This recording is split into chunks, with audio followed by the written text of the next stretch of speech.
Assalamualaikum warahmatullahi wabarakatuh.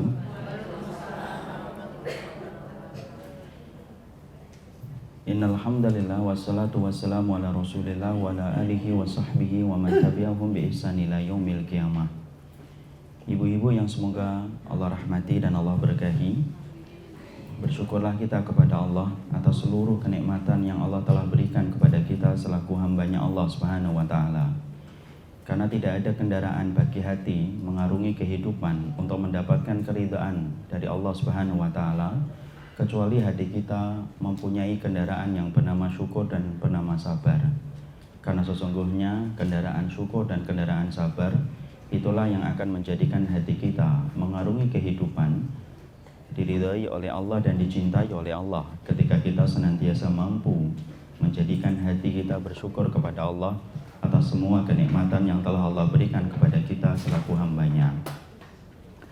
Allah berfirman di salah satu ayatnya, "Ma yaf'alullahu bi'adzabikum in syakartum wa amantum." Allah itu tidak akan pernah mengadab kalian, kata Allah, ketika kalian itu senantiasa bersyukur kepada Allah dan senantiasa kalian itu beriman kepada Allah. Inilah yang menjadikan para ulama mengatakan sesungguhnya di antara perkara yang menjadikan kita senantiasa ditangguhkan dari adab Allah yaitu adalah ketika kita menjadi hamba yang bersyukur kepadanya. Inilah yang menjadikan kita bersyukur kepada Allah dalam setiap waktu dan kesempatan. Karena sesungguhnya bukan bahagia yang menjadikan kita bersyukur, tetapi bersyukurlah dengan apa yang Allah telah berikan kepada kita supaya kita mendapatkan arti kebahagiaan hidup di dunia dan di akhirat kita. Ibu, ada 3 perkara yang sering dilalaikan dan dilupakan oleh para manusia ketika mereka bersyukur. Saya sampaikan sebentar untuk menjadi nasihat bagi anak dan menjadi nasihat bagi ummahat. Yang pertama adalah banyak orang yang mengatakan bersyukur, tetapi dia melupakan dan melalaikan menambah ketaatan di dalam dia bersyukur kepada Allah. Karena sesungguhnya tidak ada artinya kita mengatakan diri kita bersyukur, tetapi ternyata kita tidak menambah ketaatan dan ibadah kita kepada Allah. Siapapun yang menepuk dada bahwasanya dia telah bersyukur kepada Allah, tapi ternyata tidak bertambah ketaatan dan ibadah yang dia kerjakan, sesungguhnya kenikmatan yang dia reguk dan dia nikmati akan berubah menjadi musibah dalam kehidupan dunia dan kehidupan di akhirat. Para salafus salih berkata, kullu nikmatin la tuqarribu minallahi fahiya baliyatun. Setiap kenikmatan yang tidak menambah ketaatan kita di jalan Allah, maka kenikmatan itu akan berubah menjadi musibah. Karena kita semuanya akan terkena dari sebuah ayat, summa latus'alunna yauma idzin 'anin na'im. Karena tidak ada harga yang paling pantas untuk membayar setiap kenikmatan yang kita kecap dan kita reguk dalam hidup ini, kecuali adalah lembaran hidup kita. Penuhi dengan ketaatan, penuhi dengan ibadah. Karena segala sesuatu ada harganya. Dan harga dari kenikmatan itu bukan rupiah dan gemerincing emas, tetapi harga dari semua kenikmatan itu adalah ketaatan dan ketaatan. Allah akan tambahkan kalau kamu bertambah taat, bukan hanya di dunia kamu mendapatkan arti bahagia, tetapi di akhiratmu pun akan dijamin oleh Allah dengan kenikmatan ketika kita menjadi orang yang pandai mengubah setiap kenikmatan menjadi ketaatan di jalan Allah. Inilah yang paling penting di dalam kita bersyukur, bukan tasyakuran, tetapi di dalam kita bersyukur bagaimana lembaran hidup kita bertambah banyak ketaatan dan ibadah yang kita kerjakan dan kita lakukan. Yang kedua, yang sering dilalaikan oleh manusia ketika bersyukur itu apa? Yang kedua adalah banyak manusia yang mengatakan dirinya bersyukur, tetapi Masya Allah, orang tuanya tidak mendapatkan makna kesyukuran itu dari anak-anak yang mengatakan dirinya bersyukur. Karena Imam Ibnu Abbas radhiyallahu anhu berkata di dalam satu riwayat yang dinukil oleh Imam Ibnu Rajab oleh Imam Adz-Dzahabi dalam kitabnya Al-Kabair, maka sesungguhnya Imam Ibnu Abbas berkata, syukurmu kepada Allah tidak akan pernah diterima oleh Allah. Sampai kalian yang mengatakan dirinya bersyukur kepada Allah, kalian itu harus membalas kebaikan dari kebaikan yang pernah diberikan oleh ibu dan bapaknya. Ingat ibu, air susunya ibu yang telah menyehatkan kita dan menjadikan kita sebagaimana hari ini harus dibalas. Sesungguhnya peluh keringat yang pernah menetes di pundak ayah kita harus dibalas. siapapun hari ini seorang anak yang mengatakan saya telah bersyukur kepada Allah, tapi ternyata ibunya meneteskan air mata, ayahnya berkalang di dalam kesedihan, memikirkan muamalah anaknya yang tidak kunjung membaik kepada mereka, jangan harap Allah akan membuka pintu langit untuk menerima syukurmu kepadanya kalau orang tuamu itu masih menangis, kalau orang tuamu itu masih bersedih. Karena sesungguhnya Allah zat yang paling pantang menerima syukurnya manusia. Kalau manusia yang memberikan syukurnya, ternyata dia telah melukai hati ibu dan bapaknya sendiri. Ingat ibu, kebaikan yang Allah segerakan di dunia sebelum kebaikan itu dibalas di akhirat, yaitu adalah kebaikan kepada orang tua. Kejahatan yang Allah balas di dunia sebelum kejahatan itu dibalas perih dengan azab di akhirat, yaitu kejahatan kepada orang tua. Perhatikan kedudukan ibu di hati ibu kandungnya dan di hati ayahnya, karena sesungguhnya itulah pintu tengahnya surga kita menuju kepada Allah. Allah tidak akan pernah buka pintu langit sampai Allah mendapati dirimu, diri saya itu betul-betul mendapatkan kedudukan istimewa di hati ibu kita dan di hati bapak kita. Barulah Allah terima syukurmu sebagai seorang hamba ketika kamu telah memberikan kebahagiaan untuk ibu dan bapakmu.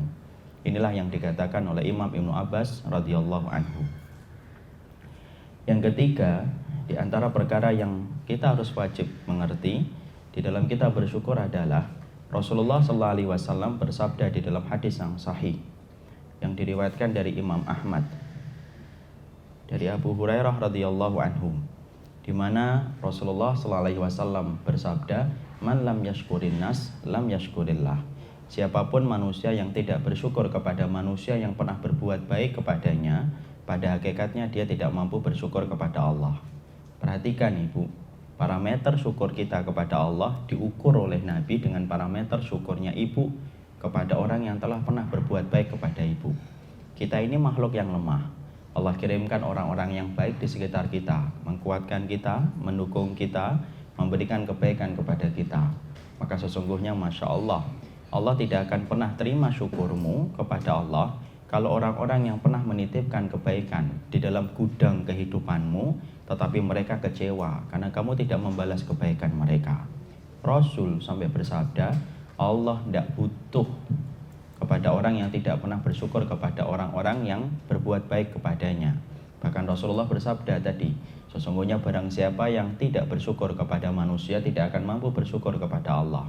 Kenapa? Para ulama menjelaskan, kalau kepada manusia yang dekat ketika mereka menitipkan kebaikan dalam gudang hidupmu, kamu tidak mampu membalas mereka, apalagi kepada zat yang tidak terlihat, yaitu adalah Allah Subhanahu wa Ta'ala. Berikan manfaat sebanyak-banyaknya ibu, karena sesungguhnya Allah itu mencintaimu, mengokohkan kakimu ketika pada waktu hari kiamat berdasarkan manfaat yang kamu tebarkan dan kamu titipkan kepada banyak manusia. Jadilah kita kayak sungai ibu di dalam memberikan manfaat. Ibu tahu sungai? Sungai itu gampang untuk diambil manfaatnya. Ibu kalau pengen renang tinggal nyebur. Ibu ketika pengen kencing, tidak protes itu sungai. Ketika ibu kemudian pengen buang air besar, tinggal ngambil karton, tutup, selesai. Sungai pun tidak akan protes. Ibu ketika ngambil airnya, silahkan. Dia tidak pernah memberikan tarif sebagaimana PAM memberikan tarif setiap 1 kubiknya. Itulah sungai. Dia begitu lapang ketika memberikan manfaat dan begitu mudah. Jangan jadikan dirimu sebagaimana sumur. Sumur itu susah diambil manfaatnya. Kalau dibuat renang tidak bisa, diameternya cuma 1 meter. Kalau kemudian diambil airnya susah karena harus menggunakan timba atau menggunakan tali. Kalau tidak pakai timba dan tidak pakai tali, kita harus pakai pompa air, harus pakai listrik, harus kemudian banyak hal yang harus kita kerjakan. Masya Allah, jangan jadikan diri kita sebagai orang yang beriman itu kayak sumur, di mana orang di sekitar kita susah betul ngambil manfaatnya dari diri kita. Pengen bertanya, tidak dijawab. Memerlukan sesuatu, tidak kita memberikan. Bahkan kemudian orang-orang yang pernah nitipkan kebaikan sampai kecewa. Ya Allah, ternyata hanya semacam itu dia perlakuannya kepada kita. Jangan kayak sungai, jangan kayak sumur. Tapi jadikanlah dirimu sebagaimana sungai, begitu mudah untuk diambil manfaatnya, tidak usah mengharapkan apapun kecuali adalah Allah. Sungai tidak pernah protes, sungai tidak pernah keberatan selama dia memberikan manfaat, maka sesungguhnya dia lapang dan tidak pernah menutup dirinya dari orang-orang yang ingin mengambil manfaat darinya. Itulah hakikat kita. Hakikat orang yang beriman memberikan manfaat. Bukankah Abu Hurairah memberikan manfaat? Bukankah Ibunda Aisyah memberikan manfaat? Bukankah para sahabat memberikan manfaat? Sampai hari ini kita masih mengambil manfaat dari hadis-hadis yang dihafalkan oleh mereka. Inilah pentingnya bagi kita untuk membalas kebaikan orang yang pernah berbuat baik sama kita. Kalau kita ada yang ngomong, "Ustadz, saya tidak punya uang untuk membalas kebaikan mereka." Membalas itu tidak selalu dengan uang. Kalau kamu memang tidak punya uang dan materi untuk membalas kebaikan seseorang, Masya Allah, panjangkan tanganmu, panjangkan lidahmu untuk kemudian mendoakan mereka. Karena doa merupakan karunia terindah yang diberikan seorang hamba yang beriman kepada hamba yang beriman kalau dia ingin memberikan kebaikan kepada orang sebanyak-banyaknya. Inilah 3 perkara yang sering dilupakan oleh manusia ketika mereka bersyukur kepada Allah Subhanahu wa Ta'ala. Semoga kita dengan perjalanan ilmu yang kita gali, 1, bukan menjadikan kita buruk akhlak, tetapi menjadikan kita banyak memberikan manfaat. 2, orang tua kita semakin tersenyum lebar ketika mereka bangga bahwasanya anak-anak mereka selalu berusaha untuk membalas kebaikan mereka. 3, yaitu adalah bagaimana kita bertambah ketaatan dengan kita bersyukur kepada Allah dalam setiap waktu dan setiap saat yang kita miliki. Inilah yang menjadi mukaddimah dalam pertemuan kita hari ini insyaallah. Ibu-ibu yang semoga Allah rahmati dan Allah berkahi, saya mohon maaf karena datang serangan mah ini tadi mendadak, jadi masih agak sakit. Semoga ibu-ibu bersabar insyaallah. Ustadznya bersyukur mendapatkan jamaahnya bersabar, kemudian jamaahnya bersabar mendapatkan ustadz kayak saya. Yang sabar dan yang syukur sama-sama masuk surga.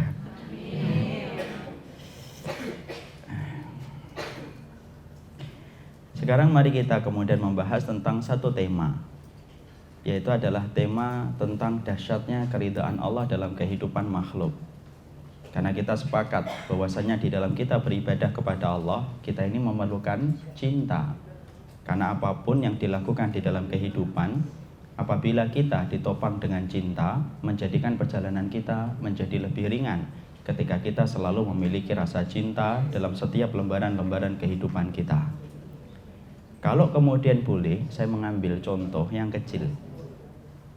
Berapa banyak orang-orang yang mereka apabila telah jatuh cinta, sesungguhnya ketika mereka telah jatuh cinta, banyak kekuatan-kekuatan yang Allah berikan ketika seseorang itu telah jatuh cinta. Mereka mampu melaksanakan perjalanan yang jauh. Mereka mampu untuk bertahan dengan segala macam ujian ketika mereka menetapi di dalam hatinya dan jiwanya itu rasa cinta.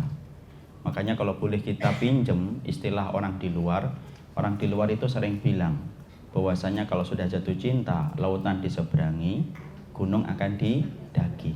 Karena menggambarkan kekuatan cinta yang sangat besar dalam kehidupan makhluk dengan makhluk yang lainnya. Ternyata di dalam Islam itu meletakkan cinta dalam porsi yang besar. Masalah cinta di dalam Islam itu dikatakan menjadi mahabbah. Mahabbah itu cinta, di mana Rasulullah SAW mengerti betul ini merupakan masalah penting. Karena yang memberikan kekuatan bagi manusia ketika mereka berjalan dalam hidup ibadah, kalau mereka itu memiliki rasa cinta, sesungguhnya perjalanan ibadah itu menjadi lebih ringan ketika dibungkus ibadah mereka dengan rasa cinta. Kita mendapati ada seorang sahabat kayak Sa'ad bin Abi Waqqas. Ketika telah jatuh cinta kepada Rabb-nya, Masya Allah, ibu tahu ujiannya Sa'ad bin Abi Waqqas? Ibunya itu memberikan kepadanya pilihan, "Nak, aku akan mogok makan, mogok minum, sampai kamu keluar dari agama yang dibawa oleh Muhammad." Tapi Masya Allah, Sa'ad bin Abi Waqqas ketika beliau mendapati ibunya mengancam bahwasanya dia tidak akan makan dan tidak akan minum, maka kemudian Sa'ad bin Abi Waqqas berkata kepada ibunya dengan lembut, "Ibu, kalaupun ibu punya 10 nyawa, satu persatu nyawa itu diambil oleh Allah, tidak akan pernah mengembalikan saya kepada agama jahiliyah, karena saya telah menetapi iman saya kepada Allah dan Rasulnya." Ini cinta ibu. Ini pula yang terjadi kepada sahabat putranya Abdullah bin Ubay. Abdullah bin Ubay ini siapa ibu? Seorang tokoh munafik. di mana tokoh munafik ini betul-betul memperlihatkan kebencian kepada Nabi di belakang Rasul. Orang munafik itu ibu dohirnya muslim, tetapi hatinya menyimpan bungkah kebusukan kepada setiap ayat dan setiap sunnah yang disampaikan oleh Rasul. Itu munafik yang kekal di dalam neraka, berada di dalam keraknya neraka. Maka ketika Abdullah bin Ubay semakin tebal kejahatan-kejahatan yang dia lakukan kepada Nabi dan para sahabat, salah satunya dalam perang Uhud, dia memobilisasi massa untuk kembali ke Madinah dan tidak melanjutkan perang. Itu salah satu kejahatan Abdullah bin Ubay. Maka kemudian ketika desas-desus orang berkata bahwasanya dia akan dibunuh, ibu tahu siapa yang pertama kali menemui Rasulullah? Yang pertama kali menemui Rasulullah adalah putranya Abdullah bin Ubay. Dan kemudian dia berkata, "Ya Rasulullah, kalau memang telah turun wahyu bahwasanya ayah saya harus dibunuh karena kejahatan-kejahatannya kepada engkau ya Rasulullah, maka izinkan saya yang akan memenggal kepala ayah saya untuk membuktikan cinta saya kepada Allah dan supaya saya tidak dendam apabila ayah saya dibunuh sama orang lain." Masya Allah, dahsyat betul bagaimana kekuatan cinta yang terjadi kepada jiwa para sahabat ketika Nabi menjadi murabbi paling sukses menanamkan jiwa mahabbah, menanamkan mahabbah ke dalam jiwa para sahabat. Makanya tidak mengherankan bagaimana kumpulan manusia-manusia yang telah tertanam di dalam jiwanya mahabbah, cinta yang besar kepada Allah, mereka diperintahkan oleh Allah meninggalkan Mekah tanpa membawa apapun bekal kecuali apa yang menempel pada tubuh mereka. Mereka laksanakan tanpa mereka merasa berat, karena di situ mereka mendapati ada Allah dan di situ mereka mendapati ada Rasul. Inilah kekuatan cinta, karena kekuatan cinta adalah kekuatan yang sangat besar. Kalau kita sudah menyebut kata cinta itu identik dengan kebahagiaan, kata cinta itu identik dengan sukacita, karena kita sepakat sesungguhnya warna dominan dalam rasa cinta itu adalah kebahagiaan. Makanya kalau ada seorang suami dicintai istrinya, maka dia bahagia ketika istrinya sesuai dengan harapan dia. Tidak ada seorang suami yang pergi ke kantor nangis, ditanya, "Kenapa nangis?" "Saya dicintai sama istri saya." Tidak ada. Sebagaimana sebaliknya, seorang istri pun semacam itu ketika dia merasa dicintai penuh oleh suaminya, ketika suaminya pun sama sebagaimana dia. Inilah yang menjadikan kita ingin mencoba menelusuri apa yang ditanamkan oleh Rasulullah ke dalam jiwa para sahabat sampai para sahabat betul-betul menempatkan rasa cinta mereka itu yang besar kepada Allah. Rasa cinta mereka kepada Allah mengalahkan rasa cinta mereka kepada anak, mengalahkan rasa cinta mereka kepada suaminya, mengalahkan rasa cinta mereka kepada siapapun. Kenapa? Sudah betul-betul mereka itu mendarah daging rasa cinta mereka kepada Allah. Perhatikan ibu, selain dari Sa'ad bin Abi Waqqas, ada seorang wanita, yaitu adalah Ummu Khonsa. Ummu Khonsa, Masya Allah ibu, dari wanita yang ringkih, lemah, rapuh sebelum dia mengenal Islam, tapi menjadi wanita yang kuat, tegar, dan kokoh setelah dia mengenal Allah. Ibu tahu perjalanan Ummu Khonsa sebelum dia masuk Islam, sebelum kenal dengan Allah, maka dia adalah termasuk barisan wanita yang benci kepada Nabi, layaknya Hindun, layaknya Ummu Jamil. Maka kebenciannya kepada Rasulullah dan para sahabat ditunjukkan secara nyata. Dia perintahkan saudara-saudaranya untuk ikut peperangan untuk melawan Rasulullah. Tahukah kita, kakak tirinya Ummu Khonsa mati dalam peperangan. Apa yang menimpa kepada Ummu Khonsa setelah dia mengetahui kakak tirinya itu meninggal dunia? Masya Allah, Ummu Khonsa menepuk-nepuk pipi, meraung-raung, bergulung-gulung di atas tanah karena dia sedih ditinggalkan oleh kakak tirinya. Padahal itu kakak tiri, bukan kakak kandung. Berbulan-bulan dia merasakan nestapa kesedihan ketika dia kehilangan kakaknya. Padahal itu kakak tiri. Perhatikan Ummu Khonsa setelah dia mengenal Allah, cintanya kepada Allah menjadi cinta yang paling besar. Maka seorang wanita yang ringkih menjadi wanita yang kuat. Wanita yang rapuh menjadi wanita yang kokoh. Wanita yang lemah menjadi wanita yang super setelah dia menetapkan cintanya itu hanya untuk Allah. Apa yang terjadi? Ummu Khonsa setelah beliau masuk Islam, maka Masya Allah, proses imannya menjadikan dia itu cinta kepada Allah semata. Sampai dalam satu peperangan akan dilaksanakan oleh Nabi, jihad fisabilillah. Ummu Khonsa membangun kemah. Dia kumpulkan 4 putranya.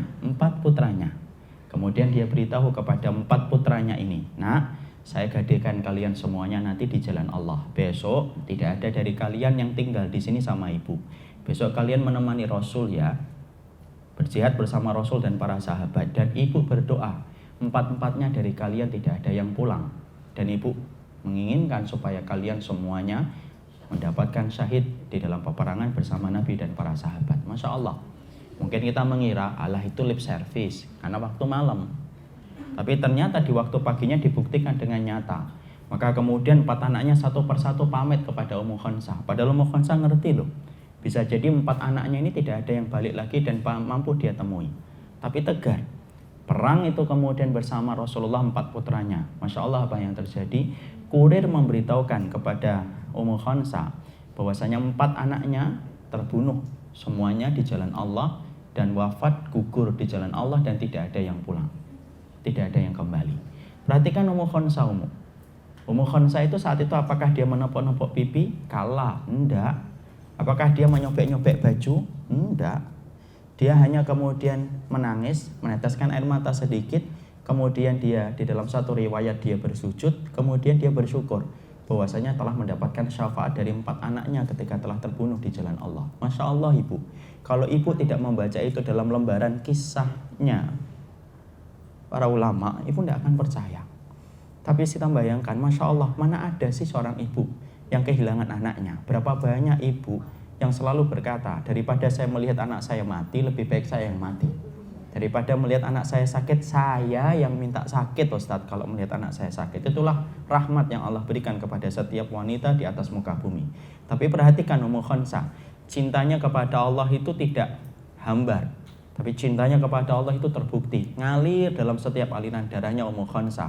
4 anaknya meninggal, padahal dia tinggal seorang diri, tengil-tengil kalau bahasa Jawanya itu. Kemudian dia itu tidak ada yang menemani lagi.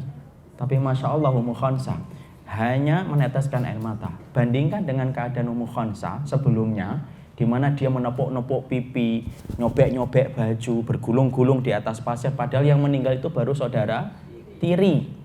Tapi ketika setelah mengenal cintanya kepada Allah, kuatnya dia cinta kepada Rabbnya, maka menjadikan Ummu Khansah hanya meneteskan air mata.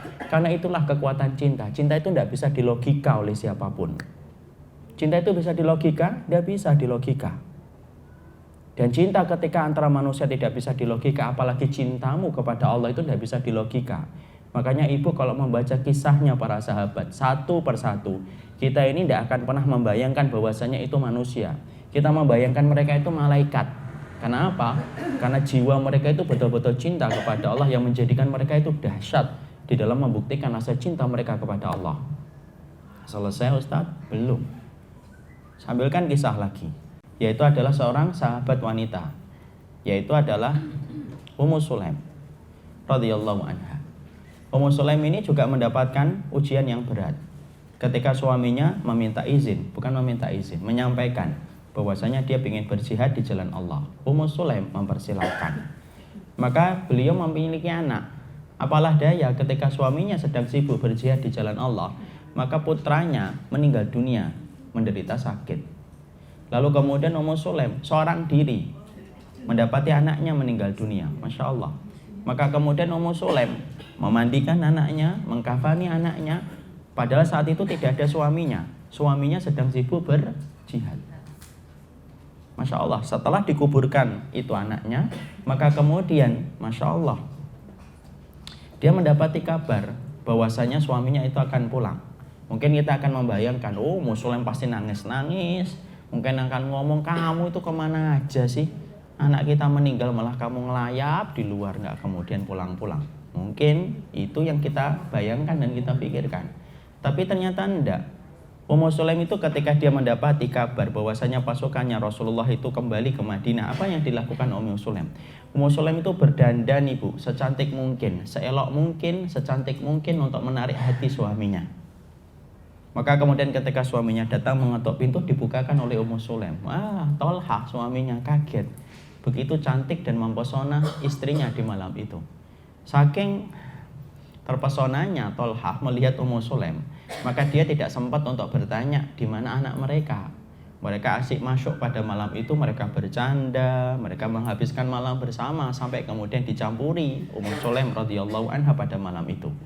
Di pagi harinya Ketika kemudian suaminya bangun, baru kemudian dia tanya, kok anak kita tidak kedengeran? Di mana anak kita? Masya Allah. Coba ibu, seorang wanita yang hatinya menangis, Masya Allah ya, ternyata masih mampu memperlihatkan wajah senyuman kepada suaminya karena dia pingin supaya suaminya itu tidak langsung mendapatkan berita yang menyedihkan. Masya Allah, itu loh wanita solihah. Sampai merelakan bom itu pecah di hatinya, tapi tidak pecah di wajahnya. Coba saya bayangkan itu kayak apa Ummu Sulaim. Malam itu dia tertawa, dia menggoda suaminya, padahal hatinya lagi menangis. Karena ditinggalkan seorang anak itu bukan perkara yang ringan. Maka kemudian pagi harinya ketika ayahnya itu bertanya, ketika suaminya bertanya, di mana anak kita? Maka kemudian Ummu Sulaim pun masih bisa mengatur kata-kata yang indah. Apa yang dikatakan oleh Ummu Sulaim? Ummu Sulaim itu berkata kepada suaminya, Mas, kalau bahasa Jawa kita, ini kalau kemudian kita dititipi dengan titipan, pinjaman, lalu pinjaman itu diambil kembali oleh orang yang memiliki barang itu. Boleh nggak bagi kita untuk menahannya, ataukah bagi kita mengembalikannya? Perhatikan jawaban dari Ummu Sulaim.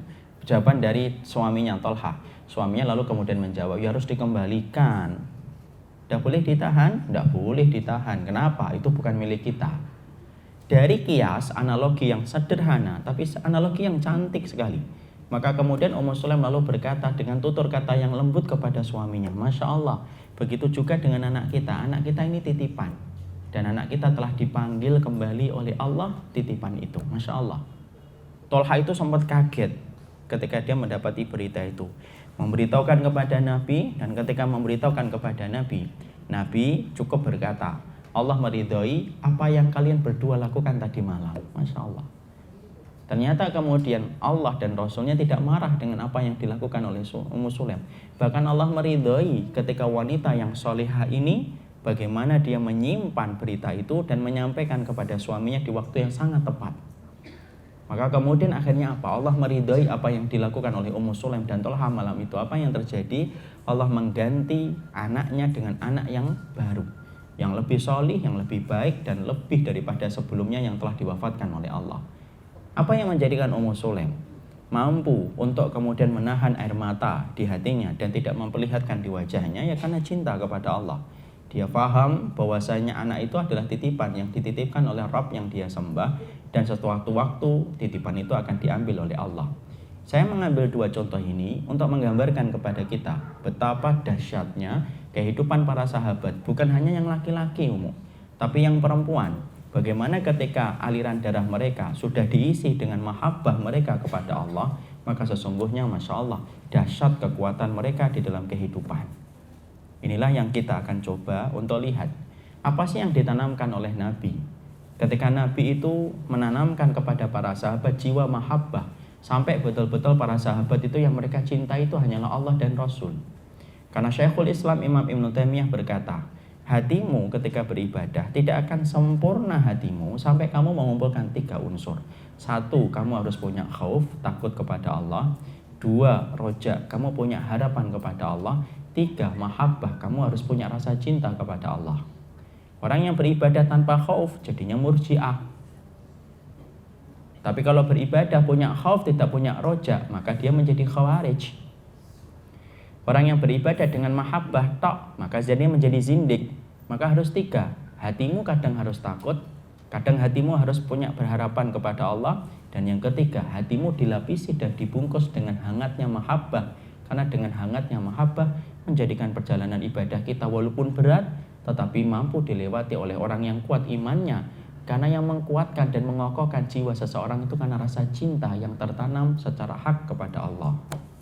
Inilah pentingnya bagaimana kita harus paham apa yang dilakukan oleh Allah kalau kemudian Allah itu telah jatuh cinta kepada hambanya.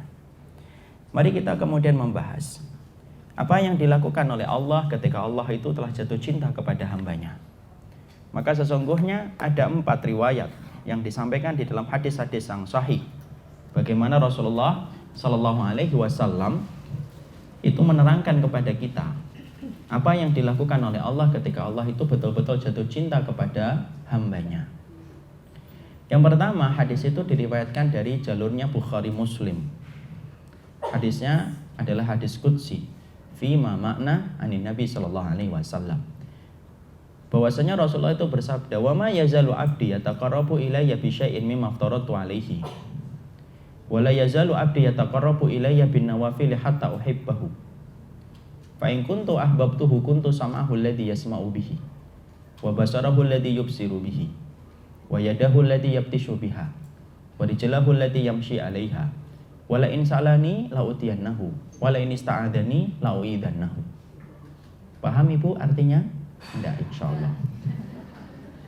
Artinya adalah Allah itu berfirman, ya, tidak usah ditulis, didengarkan dulu, nanti baru disarikan lewat tulisan setelah saya sampaikan. Allah itu berfirman di dalam hadis qudsi, "Tidaklah aku mendapati seorang hambaku, dia melaksanakan yang wajib, lalu dia menambahkan dengan perkara yang sunnah, hatta uhibbahu, sampai aku ini jatuh cinta kepadanya." Masya Allah ya. Ternyata zat yang kita sembah, kita agungkan, kita bersihkan, dan kita sucikan namanya setiap waktunya. Robmu, Rob saya, Robnya kita, itu Rob yang punya rasa cinta.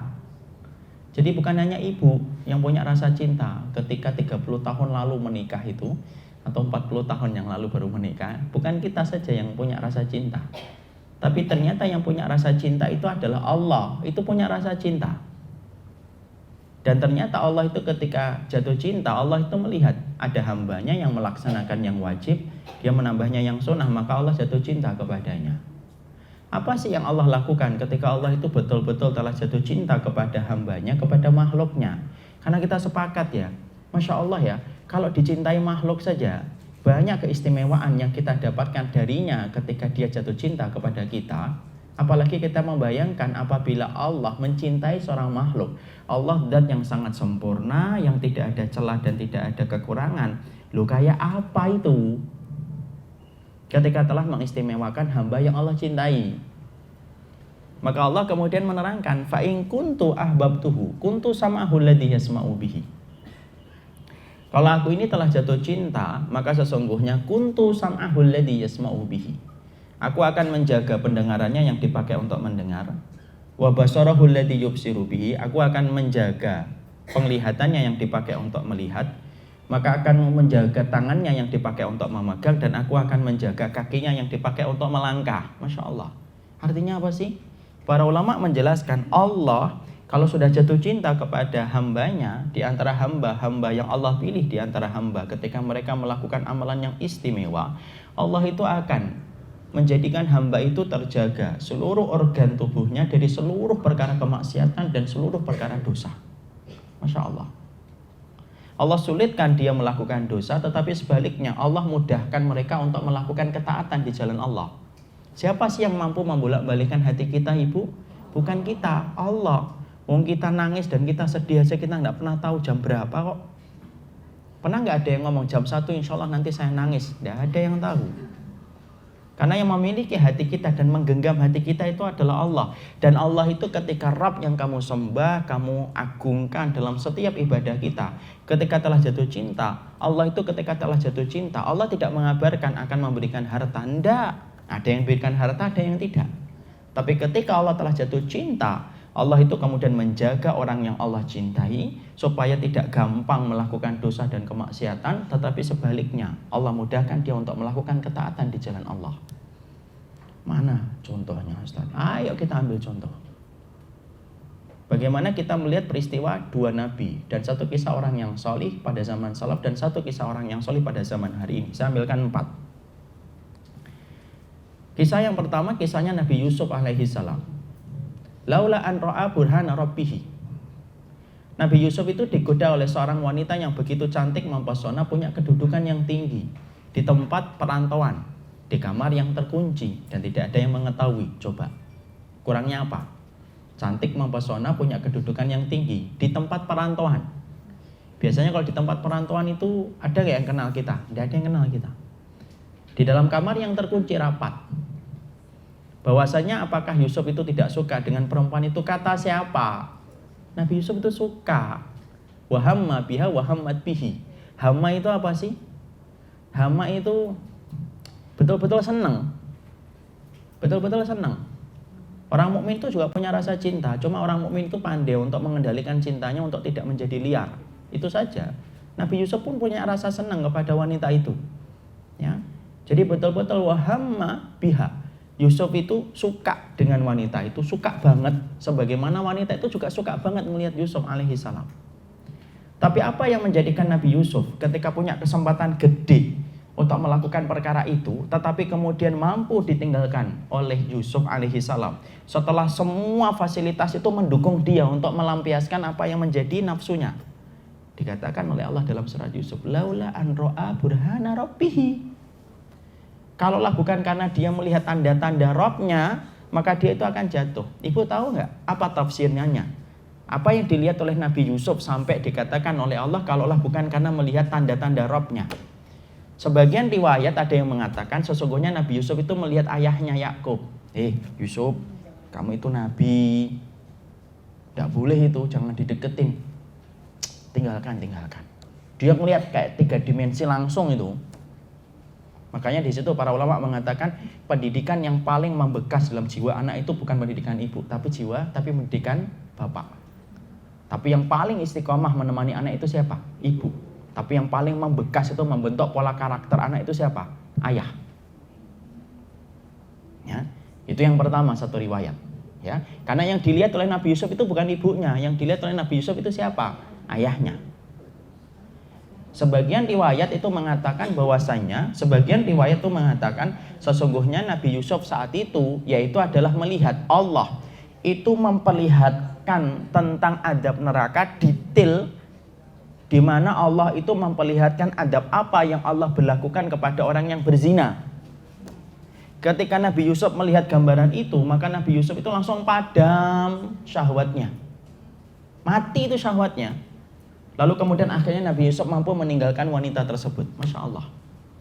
Kenapa Nabi Yusuf diperlihatkan oleh Allah adab yang Allah berikan secara pedih kepada orang yang berzina? Karena Allah itu tidak ridha apabila hamba yang Allah cintai dan apabila hamba yang Allah ridhoi sampai melakukan tindakan-tindakan yang dimurkai oleh Allah. Dan Allah itu menjaga hamba itu. Siapa yang memperlihatkan adab itu kepada Nabi Yusuf? Allah. Kenapa Allah memperlihatkan adab itu kepada Nabi Yusuf? Karena Allah jatuh cinta kepada nabinya yang bernama Yusuf dan Allah tidak ridha. Dalam kamus cintanya Allah tidak ridha apabila hamba yang Allah cintai jatuh dalam perbuatan dosa dan jatuh dalam perbuatan maksiat. Masya Allah ya. Padahal berapa banyak orang yang mereka itu berzina, ada yang tidak sempat bertobat sampai dia meninggal diwafatkan dalam keadaan berzina. Waliyadzubillah wasallallahu alaihi wasallam.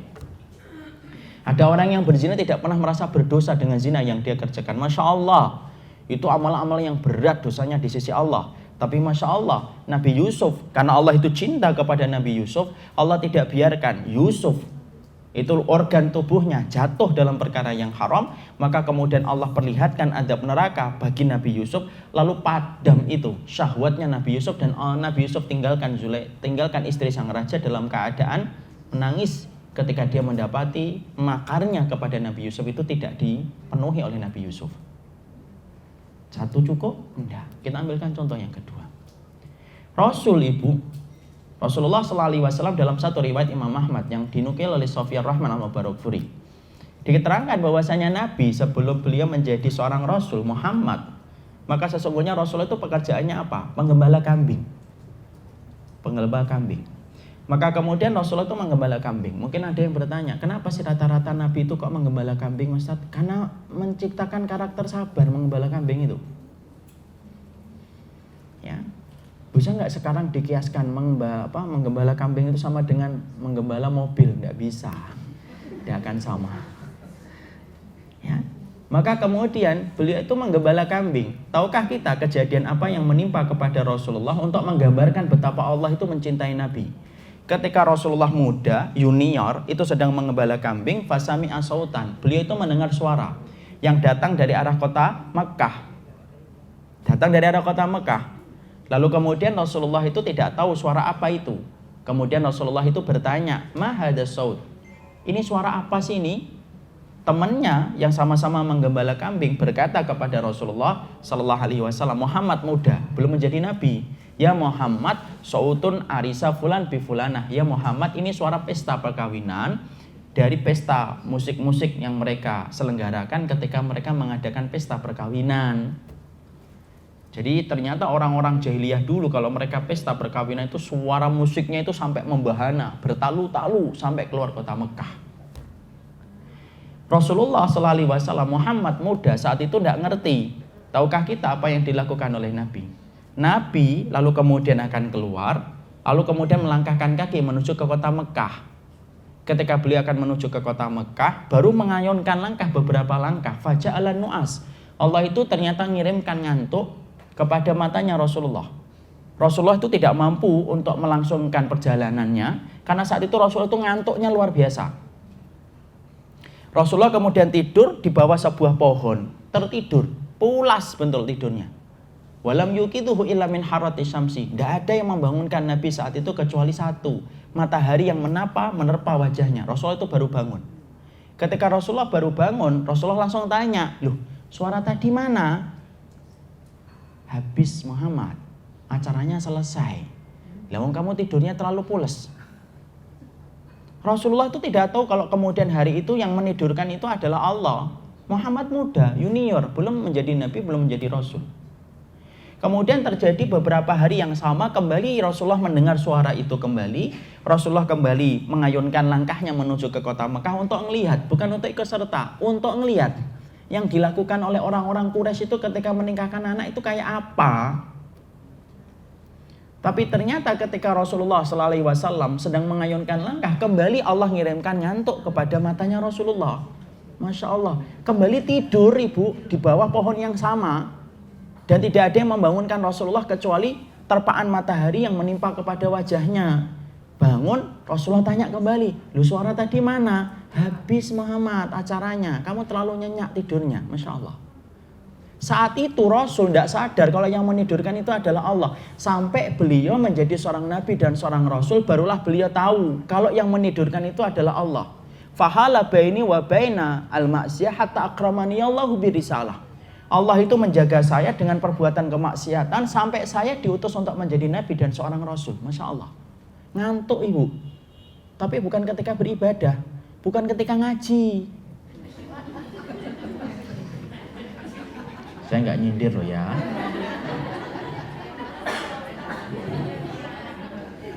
Ustadznya sudah mah aja ngajar, masih ada yang ngantuk, banget ya. Insya Allah di sini tidak ada yang di sana, insya Allah. Tapi yang di sana pindahan dari sini biasanya.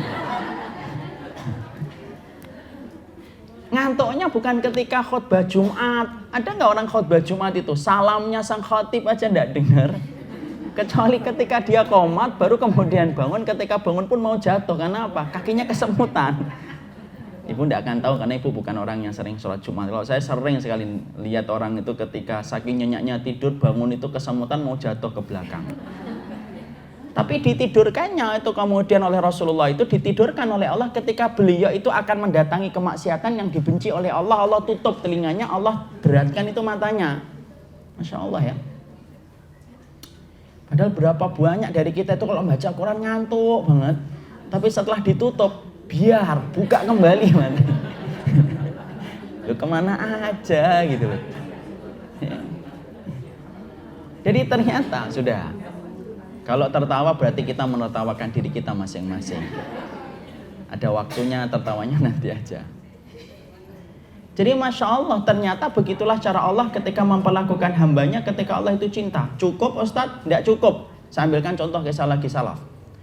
Ibu tahu ada seorang tabi'in yang bernama Abu Bakar. Tapi bukan Abu Bakar As-Siddiq radhiyallahu anhu. Abu Bakar salah satu di antara salafus saleh, di antara tabi'ut tabi'in. Abu Bakar ini laki-laki yang ganteng, harum, lembut, banyak disenengin oleh wanita. Sampai ada satu wanita yang menyimpan kecintaannya kepada Abu Bakar ini begitu dalam sekali. Sampai akhirnya dia meniatkan dengan niatan jahat. Apa niatan jahat? Dipanggil itu Abu Bakar ke rumahnya sebagaimana istri sang raja ketika mengundang Nabi Yusuf. Ya. Lalu kemudian akhirnya Abu Bakar datang ke rumahnya, ditutup, dikunci ibu. Dikunci. Lalu kemudian kuncinya dipegang. Lalu kemudian wanita itu berkata, kurang lebihnya, "Kamu lampiaskan nafsumu kepada diriku, maka sesungguhnya aku mempersilakan diriku untuk kemudian bersamamu di malam ini." Masya Allah. Abu Bakar itu justru ketika ditawari dengan tawaran yang haram, bukan kemudian ketawa, ketiwi, enggak. Ketakutan ini Abu Bakar. Sampai ketika beliau dalam keadaan yang takut yang luar biasa, maka dia mencoba untuk membuka pintu. Dibuka-buka itu didobrak, tapi kemudian wanita itu berkata, kalau kamu nekat keluar, maka aku akan beritahukan ke seluruh penduduk kampung bahwasanya kamu datang untuk memperkosa diriku. Masya Allah, pilihannya berat. Di satu sisi, dia berzina. Di satu sisi, mungkin dia akan dipukuli sampai mati oleh penduduk kampung. Tiba-tiba Allah memberikan ilham. Apa ilham yang kemudian diberikan kepada Abu Bakar? Abu Bakar ini kemudian tiba-tiba bertanya, mana letak kamar mandi? Lalu kemudian wanita itu merasa senang. Wah, berarti dia udah siap mandi-mandi nih. Siap-siap nih. Diarahkan dia ke kamar mandi. Ketika diarahkan ke kamar mandi, maka kemudian wanita ini menunggu di luar, Ibu. Apa yang dilakukan oleh Abu Bakar ketika dia berada di kamar mandi? Yang dilakukan oleh Abu Bakar saat itu adalah ngambil kotoran-kotoran itu di kamar mandi sang wanita yang menggoda dia untuk melampiaskan nafsunya. Tanpa merasa jijik, dia lebih jijik dengan perbuatan zinanya daripada jijiknya kotoran. Dilumuri seluruh tubuhnya itu dengan kotoran yang didapatkan dari kamar mandi wanita tersebut. Nggak usah dibayangkan ya kotorannya, itu tidak penting. Itu tidak intinya dalam cerita. Kemudian dia keluar, ketika keluar dari kamar mandi itu maka dia berkata kepada perempuan tersebut. Perempuan tersebut kaget mendapati Abu Bakar yang dia senangi, tampan, wangi, berubah menjadi laki-laki yang menjijikkan dengan lumuran kotoran di seluruh badannya. Maka kemudian Abu Bakar ini berkata, ayo kalau kamu ingin berzina dengan diriku. Masya Allah. Maka wanita itu kemudian langsung muntah, membuka pintu, diusir Abu Bakar. Masya Allah, sesuai dengan harapan Abu Bakar. Ibu tahu, Masya Allah, Allah berikan karomah. Pulang, mandi, dia bersihkan. Tidur, pagi harinya tercium bau minyak kasturi di seluruh tubuhnya. Dia jalan ke masjid. Para sahabatnya mengatakan, kamu pakai minyak kasturi apa? Enggak. Siang, enggak hilang. Sore mandi lagi, dia mandi, tidak hilang. Malam tidak hilang. Sampai kemudian akhirnya dia mengatakan, ini mungkin Allah ganti kotoran yang pernah menempel ke kulitku, Allah ganti dengan minyak kasturi. Saat itu kemudian gelarnya, kalau ibu membaca dalam kitab, Abu Bakar al-Miski, Abu Bakar yang wanginya layaknya minyak kasturi. Disebabkan dia menolak seorang wanita karena takutnya kepada Allah, sampai Allah jadikan wangi harumnya nempel di sepanjang hidupnya. Siapa yang menjaga dia dengan semacam itu? Allah. Ya. Kita ambilkan contoh nyata. Saya punya guru tahfidz Ibu dulu ketika di Fakultas Syariah, saya punya guru. Jadi selain saya kuliah di Fakultas Syariah, saya punya guru tahfidz namanya Ustaz Awaluddin Batubara. Allahu yarham. Beliau sudah meninggal dunia dan Allah semoga mengampuni beliau. Beliau itu hafalannya luar biasa, Ibu.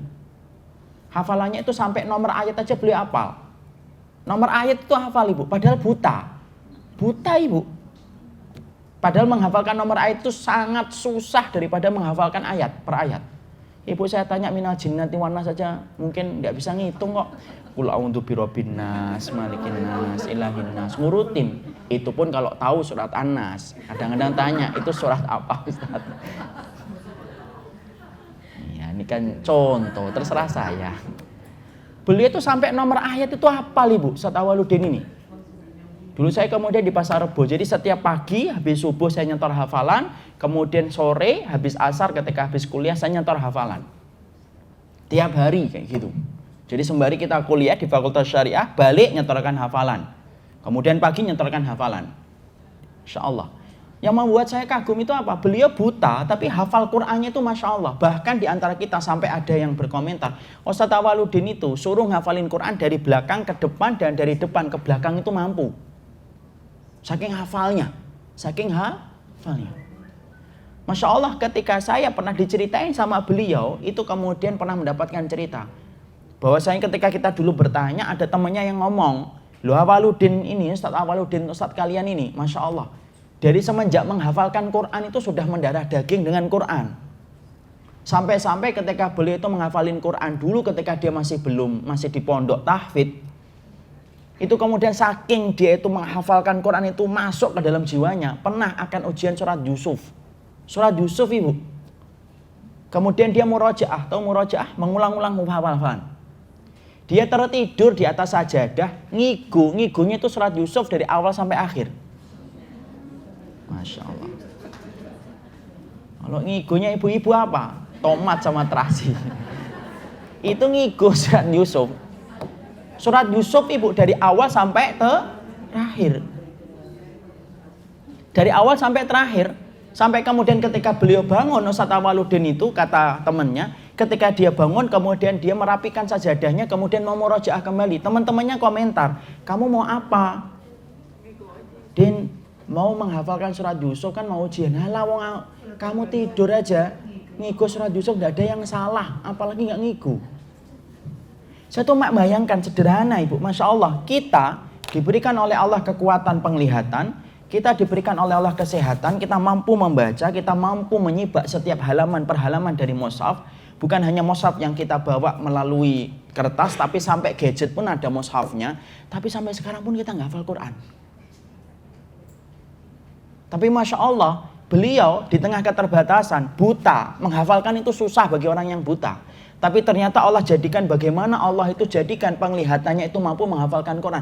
Kalau bukan Allah itu siapa yang membimbing dengan kekuatan yang sebesar itu? Allah. Ini yang tadi saya sampaikan betapa besarnya ketika Allah itu telah mencintai seseorang. Karena apa? Kalau Allah itu sudah cinta kepada seseorang, Allah akan jaga orang yang Allah cintai supaya tidak mudah melakukan kemaksiatan, tetapi Allah mudahkan dia di dalam ketaatan. Karena Masya Allah, itulah kekuatan besar yang Allah berikan kepada orang yang Allah cintai. Dan itu tidak Allah berikan kepada setiap orang. Allah hanya berikan kepada hamba-hamba yang Allah pilih ketika Allah mendapati istimewanya amal yang dia kerjakan kepada Allah. Mungkin kita ada yang bertanya, Ustadz, apakah orang yang dicintai oleh Allah belum pernah berbuat dosa? Sedikit dosanya? Enggak. Kadang-kadang ada orang yang dicintai oleh Allah, mereka pernah berbuat dosa. Tapi ketika mereka dicintai oleh Allah, Allah ambil mereka dari dosanya supaya mereka cepat bertaubat. Mana dalilnya? Kita ambilkan kisah Ma'is bin Malik ibu. Ma'is bin Malik ini seorang sahabat yang kemudian melakukan zina. Sahabat melakukan zina. Kemudian datang kepada Nabi meminta supaya dia itu ditegakkan hukuman rajam. Padahal kita sepakat, rajam itu hukum yang paling berat. Hukum rajam itu bagaimana? Dimasukkan ke dalam lubang, kemudian sisanya itu hanya kepalanya dilempari batu. Sampai mati. Gak ada pilihan yang lain. Maka kemudian Ma'is bin Malik datang kepada Rasulullah dan berkata, ya Rasulullah tohirni, ya Rasul, tolong sucikan saya ya Rasul. Rasulullah berkata, wahai haka, celaka, amboi, apa yang kamu katakan wahai Ma'is? Pulang ke rumah wahai Ma'is, kamu kemudian tobat di rumah, istighfar di rumah. Tapi apa yang terjadi? Ma'is bin Malik datang lagi kepada Nabi, ya Rasulullah tohirni, tolong sucikan saya ya Rasul. Kembali Rasulullah itu berkata, kamu pulang ke rumah wahai Ma'is. Tobat di rumah. Berulang-ulang sampai berapa kali? 4 kali. Padahal Nabi sudah memberikan kesempatan kepada beliau untuk supaya beliau itu tobatnya di rumah. Tapi takutnya kepada Allah tidak mampu menjadikan dia tobat di rumah. Dia datang kepada Nabi sampai Nabi itu bertanya, Fima utohiruka, dosa kamu itu apa sih Ma'is? Sampai kamu itu pingin dibersihkan dan disucikan. Ngelakuin apa kamu? Lalu kemudian Ma'is bin Malik lalu berkata kepada Rasulullah, minaz zina ya Rasulullah, tolong ya Rasulullah bersihkan saya dari dosa zina. Ingat loh ibu, dosa zina itu dosa besar. Tidak ada aliran kenikmatan yang paling dibenci oleh Allah kecuali aliran kenikmatan itu didapatkan manusia dari berzina. Maka Rasulullah ketika mendapati bahwasanya Ma'is bin Malik itu berzina, apa yang dikatakan oleh Nabi? Nabi tidak langsung percaya. Nabi hati-hati sebelum menetapkan satu hukum. Nabi bertanya, ahwa majnunun, apakah Ma'is bin Malik ini gila atau enggak? Jangan-jangan dia membuat pengakuan ketika dia sedang gila. Qalu, para sahabat kemudian menjawab, laisa bimajnun ya Rasulullah, sesungguhnya Ma'is bin Malik itu tidak gila ya Rasulullah. Ayashrabul khamra, jangan-jangan dia lagi mabuk minuman, makanya pengakuannya gerambyang, pengakuannya itu sembarangan. Kemudian fastangkahahu rajulun minas sahaba walam yajid minhu riha khamrin. Ada seseorang laki-laki di antara sahabat mencium bau mulutnya Ma'is dan berkata, ya Rasulullah dia tidak lagi mabuk. Kemudian Rasulullah mengatakan, azina ta'anta, kamu yakin Ma'is bin Malik telah berzina? Betul ya Rasulullah. Sebagaimana timbah masuk dalam sumur, iya. Sebagaimana celak masuk dalam tempatnya, iya. Kemudian Rasulullah memerintahkan untuk dirajam. Dimasukkan dalam lubang, disisakan kepala. Ibu tahu rajam? Rajam itu batu yang dipakai tidak boleh batu yang kecil, yang lama tidak mati-mati. Tapi juga tidak boleh dengan batu yang gede, yang sekali dijatuhkan, prek, pecah kepala, kemudian langsung mati, tidak. Tapi batu, kata Syekh Utsaimin rahimahullahu ta'ala, batu yang dipakai untuk merajam itu adalah batu-batu yang sedang. Batu-batu yang sedang, yang tidak terlalu besar, tidak terlalu kecil. Kenapa sih harus batu yang sedang, Ustadz? Untuk merajam orang yang berzina ketika sudah menikah, supaya setiap dilempar dengan batu itu, dia tidak langsung mati. Supaya merasakan sakit dulu seluruh aliran syarafnya, merasakan perih dan sakit, sebagaimana seluruh syarafnya merasakan nikmat ketika berzina. Ini yang tadi saya katakan, zina itu berat di sisi Allah. Maka kemudian akhirnya Ma'is bin Malik dilaksanakan hukum rajam itu. Kemudian meninggal dunia. Tahu kita ibu apa yang terjadi? Para sahabat itu berbeda pendapat. Fakanan nasu fi firqataini, kata Abu Hurairah. Abu Hurairah yang meriwayatkan hadis ini kemudian berkata, manusia itu terbagi menjadi dua kelompok. Sebagian para sahabat mengatakan husnul khatimah, sebagian para sahabat mengatakan su'ul khatimah. Kenapa sebagian para sahabat mengatakan husnul khatimah? Karena Ma'is bin Malik takutnya kepada Allah menjadikan dia meminta dirajam walaupun Nabi mempersilahkan untuk tobat di rumah. Sebagian mengatakan su'ul khatimah, kenapa? Karena dia dirajam karena habis berzina belum sempat memperbanyak amal ketaatan setelah berzina. Falabisu dalika ila yaumaini aw thalathata ayyamin. Abu Hurairah itu lupa. Pokoknya pertengkaran para sahabat tentang status kematiannya Ma'is itu antara 2 dan 3 hari. Antara 2 dan 3 hari. Rasulullah diem. Kenapa? Saat itu belum turun wahyu untuk memberitahukan bagaimana status dari ruhnya Ma'is ketika sudah meninggal dunia. Baru pada hari yang kedua atau hari yang ketiga, barulah Rasulullah itu berkata kepada para sahabat yang masih bertengkar tentang status kematiannya Ma'is. Diam. Sudah diam. Istaghfiru li akhikum Ma'is. Sekarang saatnya giliran kalian itu memintakan ampunan kepada Ma'is bin Malik. Taubatnya Ma'is bin Malik telah diterima oleh Allah. Dia mendapatkan surga seluas langit dan bumi. Kalaulah dia memberikan syafaat diizinkan oleh Allah, dia mampu memberikan syafaat kepada 70 penduduk Madinah karena besarnya syafaat yang dimiliki oleh Ma'is bin Malik. Pezina ibu. Tapi kemudian bertobat. Allah pilih hatinya untuk kembali kepadanya. Dan Allah berikan kepadanya surga seluas langit dan bumi ketika Allah telah jatuh cinta kepada Ma'is bin Malik. Jadi Masya Allah, dahsyat betul. Makanya tadi yang poin pertama, apa sih yang dilakukan oleh Allah, Robmu, Rob kita ketika kita telah jatuh cinta? Allah itu ibu kalau sudah jatuh cinta kepada makhluknya Allah istimewakan. Allah akan jadikan orang yang Allah cintai mudah melakukan ketaatan, Allah arahkan menuju kebaikan, tetapi Allah sulitkan dia melakukan kemaksiatan dan dosa. Masya Allah. Ini kalau kemudian cintanya Allah itu hanya cuma satu ini, itu sudah cukup bagi kita untuk tidak boleh untuk menawar dunia untuk ditukar dengan cintanya Allah. Kalaupun cuma satu, tapi ternyata bukan hanya satu. Tapi ini menggambarkan Masya Allah betapa beruntungnya orang yang telah mendapati cintanya Allah dan betapa ruginya orang yang hidup dalam waktu yang sangat singkat dan sederhana tapi tidak bisa dapetin cintanya Allah. Karena apa? Rugi. Tidak dapat apa-apa di dunia dan di akhirat. Cukup? Belum. Kita bacakan yang kedua. Yang kedua, apa yang Allah berlakukan kepada orang yang Allah cintai ketika Allah itu telah jatuh cinta? Riwayat yang kedua, riwayat yang datang dari Imam Muslim. Rasulullah SAW itu bersabda, Innallaha idza ahabba 'abdan ta'a Jibril, faqala ya Jibrilu inni uhibbu fulanan fa'ahibbuhu. Fayuhibbuhu fayunadi fi ahli sama innallaha yuhibbu fulanan fahibbuhu fayuhibbunahu wa yadha'u lahul qabulu fil ardi. Allah itu kalau sudah jatuh cinta kepada para manusia, Allah itu memanggil malaikat Jibril. Ternyata Allah itu kalau jatuh cinta tidak diem. Allah sampaikan, Allah utarakan siapa orang yang Allah cintai. Masya Allah. Kam min masyhurin fid dunya majhulun fis sama. Wa kam min majhulin fid dunya masyhurun fis sama. Berapa banyak orang yang terkenal di antara kita, tapi tidak dikenal oleh penduduk langit. Dan berapa banyak orang yang mereka tidak dikenal oleh penduduk bumi tetapi dikenal oleh penduduk langit. Allah itu panggil malaikat Jibril dan Allah katakan, "Hei Jibril, inni uhibbu fulanan." Inni uhibbu fulanan. Aku ini jatuh cinta wahai Jibril kepada salah satu di antara hambaku. Allah ceritakan namanya, Allah sampaikan amal yang dilakukan olehnya sampai Allah itu jatuh cinta kepada hamba itu. Masya Allah, berlomba-lomba ibu dapetin cintanya Allah. Tidak ada kuota yang membatasi bagi orang yang ingin mendapatkan cintanya Allah. Lalu kemudian malaikat Jibril mendapatkan perintah dari Allah, "Fahibbuhu," cintailah dia wahai Jibril sebagaimana aku mencintainya.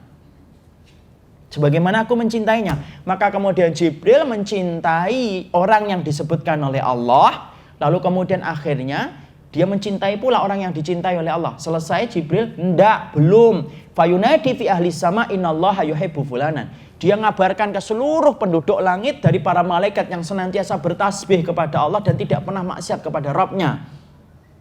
Malaikat Jibril berkata, "Ya ahlas sama, hei penduduk langit, Allah sedang jatuh cinta itu kepada hambanya." Insya Allah ibu. Kalau kita dicintai oleh Allah itu kayak apa itu? Allah panggil Jibril, kemudian ngumumkan, "Hei Jibril, sesungguhnya Allah itu jatuh cinta penduduk langit. Cintailah orang yang dicintai oleh Allah dan cintailah orang yang kemudian dicintai oleh malaikat Jibril." Seluruh penduduk langit itu akhirnya mencintai orang yang dicintai oleh Allah dan mencintai orang yang dicintai oleh Jibril. Malaikat umahat. Kayak apa itu? Malaikat yang mencintai orang itu. Seluruh penduduk langit. Makanya tadi sampai saya katakan salaf kan, berapa banyak orang yang terkenal di mata kita, tapi menjadi orang yang tidak dikenal oleh penduduk langit. Wa kam min majhul, dan berapa orang yang tidak dikenal oleh kita di dunia, masyhurun. Dia menjadi masyhur di antara penduduk langit karena amal solihnya. Apa yang dilakukan oleh malaikat ketika malaikat itu telah jatuh cinta? Tidak main-main umahat. Allah kemudian turunkan salah satu ayat untuk menerangkan yang dilakukan oleh malaikat. Innalladzina qalu rabbunallah. Ayat ini sudah kita hafalkan. Innalladzina qalu rabbunallah tsumma istaqamu tatanazzalu alaihimul malaikah alla takhafu wa la tahzanu wa abshiru bil jannati allati kuntum tu'adun. Allah berfirman, kalau ada seorang hamba yang mengatakan Rabb kami adalah Allah, kemudian dia istiqamah, maka turun kepada mereka itu para malaikat. Tatanazal. Tatanazal itu turunnya bukan hanya sekali, berkali-kali. Kepada siapa? Orang yang istiqamah setelah mengatakan dirinya itu beriman kepada Allah. Insya Allah. Allah cinta. Allah turunkan para malaikat kepada mereka. Apa yang dilakukan oleh para malaikat kepada orang-orang yang Allah cintai? Para malaikat itu berkata, "Ala takhafu," apa yang kamu takutkan. "Wala tahzanu," apa yang kamu sedihkan. "Wa absyiru bil jannah," maka bergembiralah dengan kabar surga yang telah dijanjikan oleh Allah. Imam Ibnu Katsir berkata ketika beliau mengomentari ayat ini, para malaikat itu mengatakan kepada orang-orang yang telah istiqamah ketika mendapatkan cinta dari Allah, "Ala takhafu." Loh, yang kamu takutkan dalam urusan dunia itu apa? Tidak perlu takut. "Wala tahzanu," yang kamu sedihkan itu apa? "Wa absyiru bil jannati allati kuntum tu'adun," karena kamu telah mendapatkan kabar gembira dari surga. Masya Allah ibu.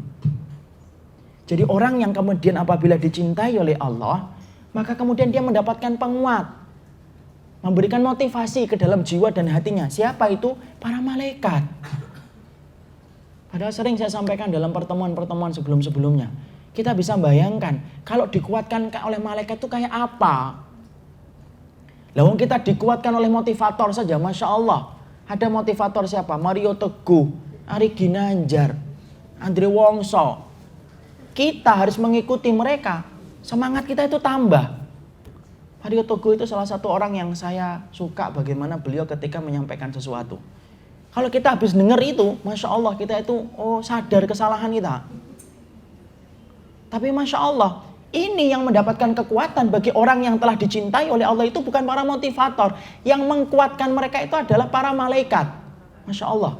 Kita bisa bayangkan itu kekuatan semacam apa yang Allah berikan melalui para malaikat ketika orang yang dicintai oleh Allah itu dikuatkan oleh para malaikat. Masya Allah. Itu kayak apa Imahat? Besar banget itu. Ini loh yang menjadikan kita memahami ujian Allah bagi orang yang beriman itu berat. Iya, tetapi pertolongan Allah itu jauh lebih besar daripada ujian yang Allah berikan. Kenapa? Allah kuatkan dia. Umar bin Khattab, Abu Bakar, yang tadi kita katakan. Kalau kita membaca sirah para sahabat itu geleng-geleng. Kenapa? Seakan-akan tidak percaya itu menimpa kepada mereka dan terjadi dalam hidup mereka. Tapi kenapa mereka mampu melewati semuanya itu? Salah satunya adalah karena mereka diberikan kekuatan oleh para malaikat. Saya ibu pernah itu, Masya Allah, ketika dulu khidmah di Suriah, ada orang-orang yang luar biasa yang pernah saya lihat. Salah satunya ibu, ada ibu-ibu datang ke rumah sakit ketika beliau dalam kondisi kelemahan. Datang ke rumah sakit itu tidak mudah, tidak gampang. Kalau di Suriah itu Masya Allah ibu, siang itu kayak neraka. Kenapa siang itu kayak neraka? Karena setiap saat dihujani dengan rudal, roket tanpa pernah berhenti. Makanya kalau siang itu kayak kuburan, tidak bisa ngaji bareng-bareng kayak ibu gini tuh tidak bisa. Apalagi kemudian habis ngaji makan padang di mana, tidak bisa. Makan itu cuma sekali ibu, sekali atau 2 kali. Ya, maka beliau datang, kemudian ketika saya sambut karena saya penerjemah bagi para dokter, kemudian ditensi, kemudian gula darahnya Masya Allah ibu menyentuh angka 500 lebih. Dia mengeluhkan sininya kenceng, sininya pusing katanya. Kemudian akhirnya sang dokter ngomong ke saya, Ustadz sampaikan ya ke beliau supaya jangan banyak makan. Saya kemudian ketika mau menyampaikan itu sudah agak ragu-ragu saya. Ya tapi karena saya penerjemah harus amanah. Saya sampaikan ya Ummi ala tuksiri fito amwasyarab. Jangan diperbanyak makan dan minumnya ya Dia ngeliatin saya. Ciri khasnya orang-orang Suriah, Masya Allah orang-orang Suriah. Ya, putih kayak orang-orang Eropa mereka itu. Kemudian ngeliatin saya, kemudian dia tanya sama saya, antum ini yang datang dari Indonesia? Iya. Tim kemanusiaan? Iya. Sudah berapa lama tinggal di sini?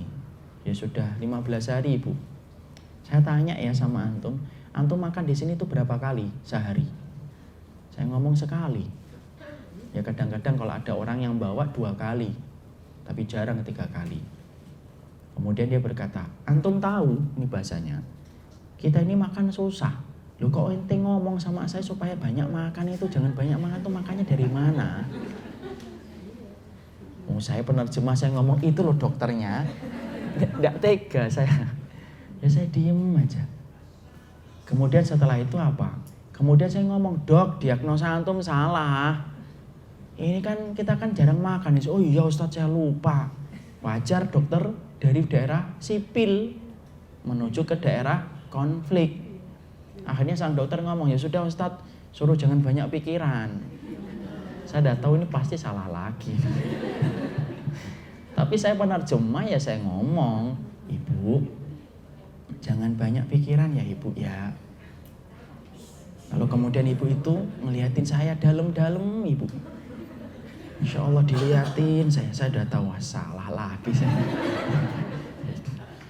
Ya sudahlah saya terima. Ibu itu Masya Allah ibu. Kemudian dia cerita, anak saya 2 diambil oleh rezim Nusyairiyah. Kalau hidup di mana, kalau mati di mana. Kemudian kamu bilang ke saya supaya enggak mikir. Loh yang mikirin anak saya itu ya siapa? Coba Masya Allah ibu. Saya kemudian dipegang itu bahu saya mau nampek asalnya. Tapi karena saya tahu kan beliau lagi sedih. Dan saat itu pakaian saya itu tebal sampai 6 lapis ibu, karena musim dingin. -3 ibu bisa bayangkan. Tebal. Kalau orang Suriahnya sih tidak apa-apa karena sudah terbiasa. Kita orang tropis, saya orang Bekasi apalagi. Saya kemudian tebel itu 6 lapis ibu saya itu. Makanya di sana itu mandi cuma sekali dalam sebulan. Tapi tidak kotor ibu, tidak kotor. Karena kemudian tidak ngeluarin keringat di sana. Tidak di Indonesia sehari tidak mandi kotor banget. Lalu kemudian dipegang. Kemudian beliau itu apa? Nangis ibu. Tapi setelah nangis, tahu nggak perkara apa yang membuat saya itu hampir tidak kuat? Yaitu ketika beliau nangis, kemudian dia berhentinya itu ketika mengucapkan kalimat hasbiyallah la ilaha illallah. Selesai, berhenti, nangisnya mati. Senyum. Tidak ada protes di sana itu. Tidak ada yang protes, ya Allah kenapa engkau berikan musibah yang demikian besarnya ya Allah. Tidak ada. Anak-anak kecil ibu, kalau kita kasih permen satu, karena kita beli permen itu cuma satu. Itu kalau ngasih terus itu ngikutin kita. Kalau kita lagi naik truk, kemudian kita mau pulang untuk ngambil logistik kembali atau kemudian pembagian yang lain, itu ngikutin kita. Dan tahukah kita sampai kita ngomong Kivi, berhenti ya, berhenti nak. Itu sambil kemudian mereka melambaikan tangan dan berkata Allahu yahfadkum, Allahu yahmikum. Itu akidah loh ibu. Apa itu artinya? Semoga Allah menjaga kalian, semoga Allah melindungi kalian. Itu diucapkan anak-anak umur berapa? 6 tahun, 7 tahun, 8 tahun. Kalau 15 tahun sih saya masih maklum. Padahal kalau 6 tahun, 7 tahun anak kita ngapain? Masya Allah menjaga, semoga Allah menjagamu ya bu, mau ngaji ya di Tebet ya, semoga Allah menjagamu. Susah nyari anak kayak gitu sekarang.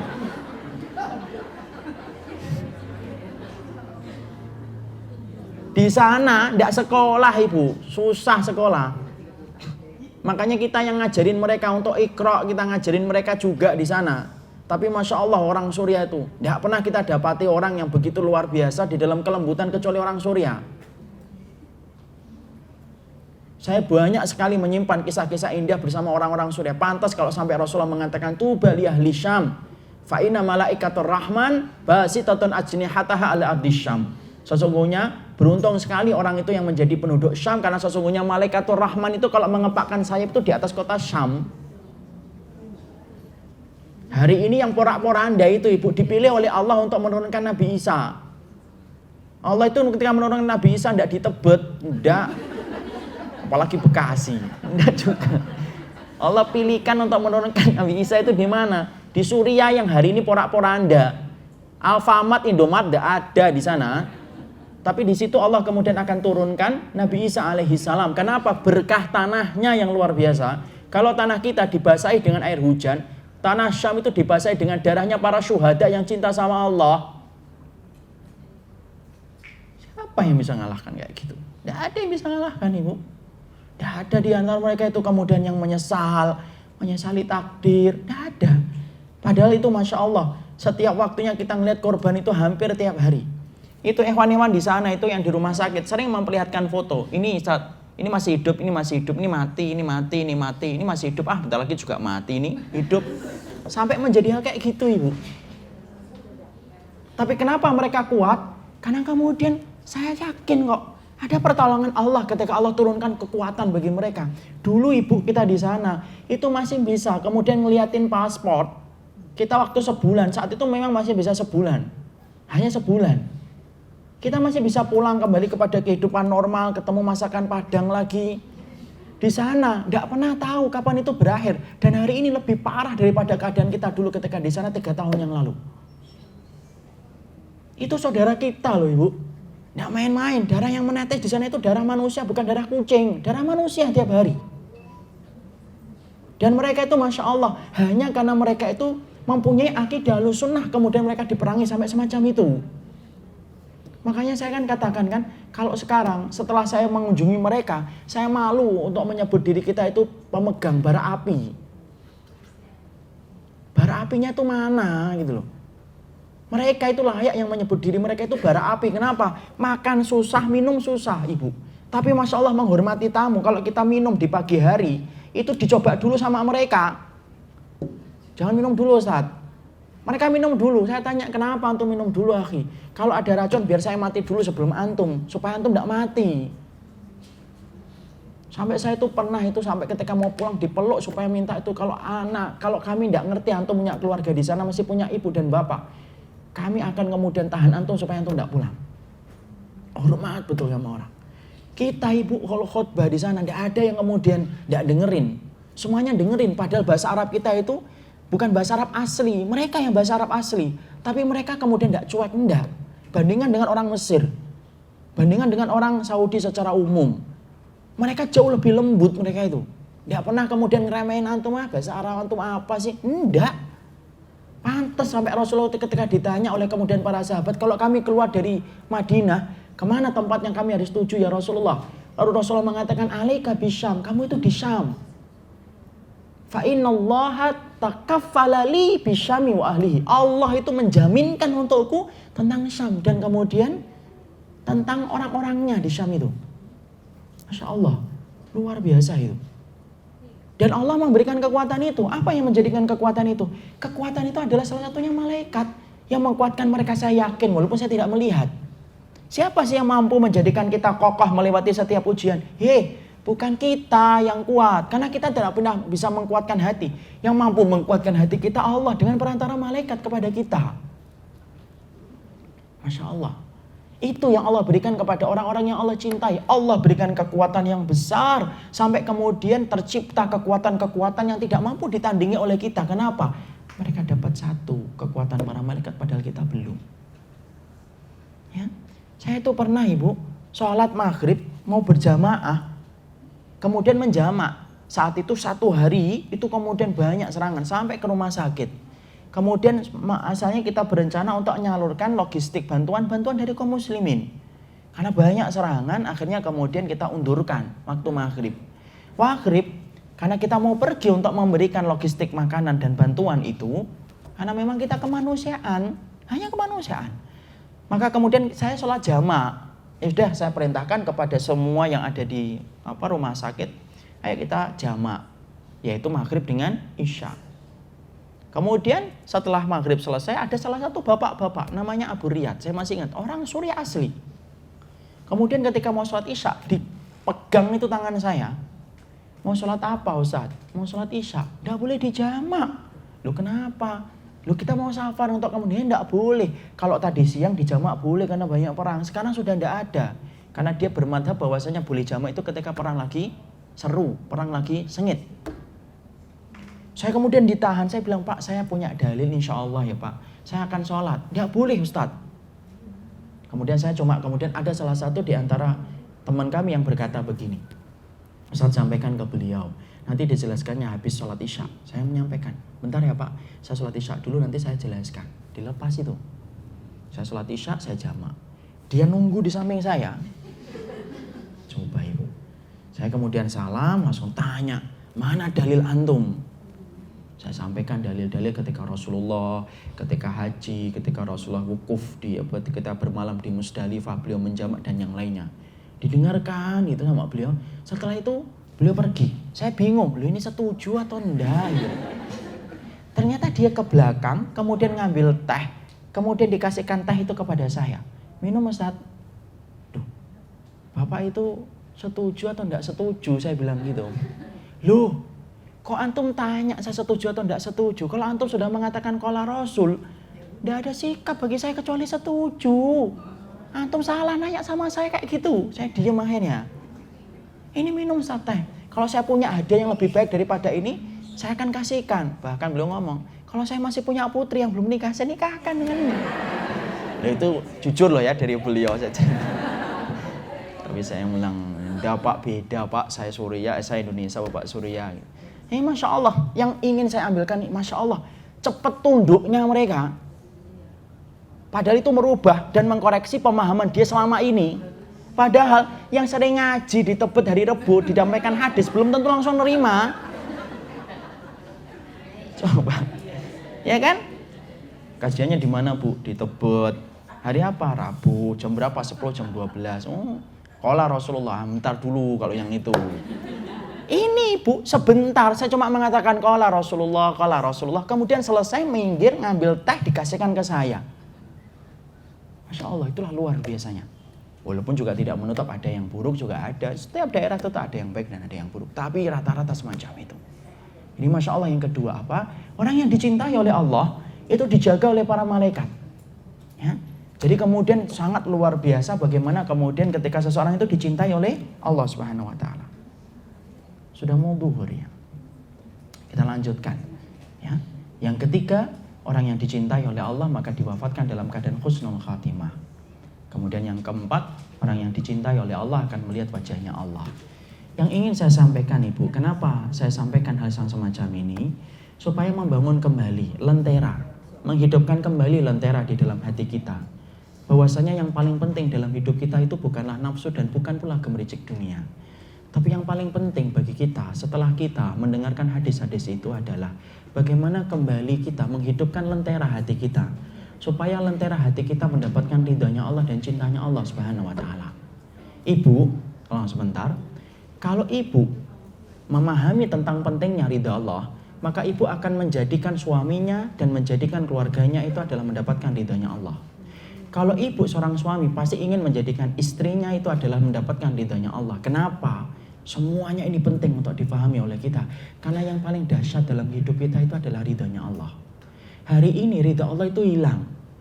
Orang menikah bukan untuk mendapatkan ridhonya Allah, tapi mendapatkan kehidupan yang mapan. Ada orang yang kemudian ketika menjalani ibadah bukan untuk mendapatkan ridhonya Allah, tetapi supaya rezekinya lancar. Banyak orang yang mereka dalam hidupnya lentera untuk mendapatkan ridhonya Allah itu sudah redup dan padam. Akhirnya apa? Tidak nampak Allah dalam kehidupannya. Makanya pentingnya dalam kehidupan kita dapatkan ridhonya Allah. Karena sesungguhnya yang paling besar dalam kehidupan kita adalah ketika kita mendapatkan ridhonya Allah. Kalau sudah menetapkan tujuan bahwasanya ridha Allah itu menjadi tujuan terbesar dalam kehidupan kita, tidak usah noleh kanan, tidak usah noleh kiri, pasang kacamata kuda melihat kepada ridhonya Allah. Berdoa supaya kita dipertemukan dengan orang-orang yang juga mencari ridhonya Allah dalam kehidupan kita. Kenapa kita harus mencari orang itu? Karena sesungguhnya dialah yang akan menjadi kekuatan dan motor penggerak kita beribadah kepada Allah. Karena apa? Mencari ridha Allah itu berat Ibu. Sebagaimana perjalanan ke puncak. Perjalanan ke puncak itu yang bisa sampai ke puncak satu orang atau banyak orang? 1, 2, 3, yang lainnya tercacat di bawah. Kenapa? Menuju ke puncak itu hanya disisakan oleh satu orang. Fokus kepada tujuan ridhonya Allah itu. Jangan oleh ke kanan, jangan oleh ke kiri. Belajarlah dari singa Ibu. Singa itu kalau sudah menetapkan buruan, dia tidak noleh ke kanan, dia tidak noleh ke kiri. Saya pernah membaca kisah nyata di Hidayatullah. Ada seorang dai ketika dia itu akan mengajarkan dakwah. Karena dai-dai Hidayatullah itu kan Masya Allah luar biasa. Mereka di pedalaman. Ada kisah nyata yang diceritakan salah satu dai yang pernah saya baca. Dai ketika membelah hutan, tiba-tiba dikagetkan dengan kijang yang lewat di depan sepedanya. Belum hilang kagetnya, apa yang terjadi? Kemudian ada harimau nabrak itu kemudian sepedanya. Coba, gemeter dia, jatuh dia. Itu harimaunya ngeliatin dia. Dia udah gemeter aja itu kemudian. Karena merasa bahwasanya akan diterkam. Harimaunya Ibu ngeliat sebentar tok, kemudian lihat apa? Ngeliat gitu kemudian kijang lagi. Ditinggalkan itu kemudian orang tadi kemudian ngejar kijang kembali. Itu nyata itu. Sang penulis, sang dai menceritakan karomah. Iya itu karomah. Tapi kalau saya lihat bukan hanya itu. Saya tidak ngerti ya, dainya ini kurus atau enggak ya. Tapi yang saya perhatikan Ibu, Masya Allah. Harimau, sebentar, jangan itu dulu. Harimau itu, Masya Allah, fokus kepada targetnya dan fokus kepada buruannya. Dikejar terus itu kemudian buruannya kemanapun perginya. Coba kalau Ibu lihat Discovery. Kalau harimau sedang ngejar kerumunan sapi, dia kejar itu yang banyak. Kemudian ada yang putus satu. Yang dikejar yang banyak atau yang satu? Yang satu, terus dikejar. Dia nggak noleh ke kanan, nggak noleh ke kiri, enggak. Matanya tuh langsung ke sapi terus itu. Sampai dia dapatkan. Pemburu kemuliaan, pemburu ridhonya Allah itu sama harusnya kayak harimau. Nggak usah lihat ke kanan, nggak usah lihat ke kiri. Diomongin orang selama Ibu ngerti dalilnya. Nggak usah peduli kanan kiri. Karena setiap orang itu bertanggung jawab terhadap dalilnya masing-masing. Jangan kayak harimau, jangan kayak kemudian yang lainnya. Baru diomongin dikit, sedih. Diomongin sedikit, patah semangat. Diomongin sedikit, haral kemudian sudah datang. Nggak gitu. Mendapatkan ridhonya Allah itu berat dan susah. Tapi beruntung orang yang mendapatkannya di dunia dan di akhirat. Kalau orang sudah jatuh cinta sama Allah Ibu, maka omongan apapun tidak akan pernah untuk mengurangi dan mempengaruhi kita. Coba lihat wanita kalau sudah jatuh cinta. Diomongin, kamu yakin tuh sama dia? Orangnya pesek, tidak apa-apa. Orangnya hitam, tidak apa-apa, yang penting manis. Coba kan? Kenapa? Lagi jatuh cinta dia. Loh, orang yang cinta sama Allah pun harusnya sama. Kalau sudah jatuh cinta kepada Allah, ya sudah, ambil ilmu sesuai yang diajarkan Nabi dan para sahabat, ditetapi gigit dengan gigi geraham, maka pandangilah tujuan kita, yaitu adalah untuk mendapatkan ridhonya Allah. Diomongin orang Ibu, memang hidup itu diomongin orang. Kenapa? Panggung kehidupan itu sepi pengunjungnya tapi banyak komentatornya. Supaya kemudian kita apa? Supaya kita ngerti kita ini pemburu kemuliaan, dan pemburu kemuliaan itu, maka sesungguhnya dia tidak noleh ke kanan dan tidak noleh ke kiri. Beruntung kalau ibu sudah mendapatkan orang yang mencintai Allah bareng-bareng sama ibu, yang kemudian belum minta sama Allah supaya kemudian diberikan entah anak kita, keturunan kita, atau siapapun itu. Karena apa? Orang yang mendapatkan cinta dari Allah itu adalah orang yang patut untuk kita perjuangkan untuk menemani kita beribadah, menghabiskan sisa umur kita dalam keridhaan Allah. Ini yang dapat saya sampaikan. Baru kumandang azan, tidak ada pertanyaan, tidak ada alhamdulillah. Dalam pertemuan kali ini, saking semangatnya mas saya hilang, alhamdulillah. Iya ibu, terakhir ya ibu ya. Iya.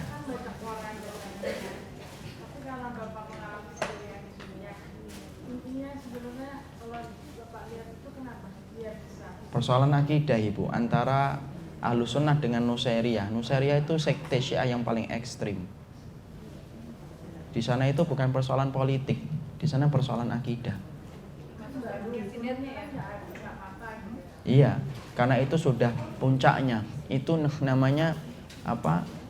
Puncaknya. Jadi tumpukan-tumpukan akhirnya jadi bom waktu dan akhirnya meledaknya sekarang.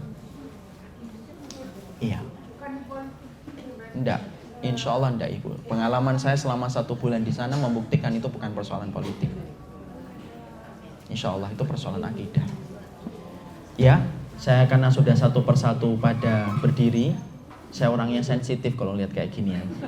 Mungkin saya cukupkan kajian kita dalam kesempatan kali ini. Semoga Allah memberkahi atas apa yang kita pelajari. Poin penting hari ini adalah pentingnya ridha Allah dalam kehidupan kita. Subhanakallahumma wa bihamdika asyhadu an la ilaha illa anta astaghfiruka wa atubu ilaika. Assalamualaikum warahmatullahi wabarakatuh.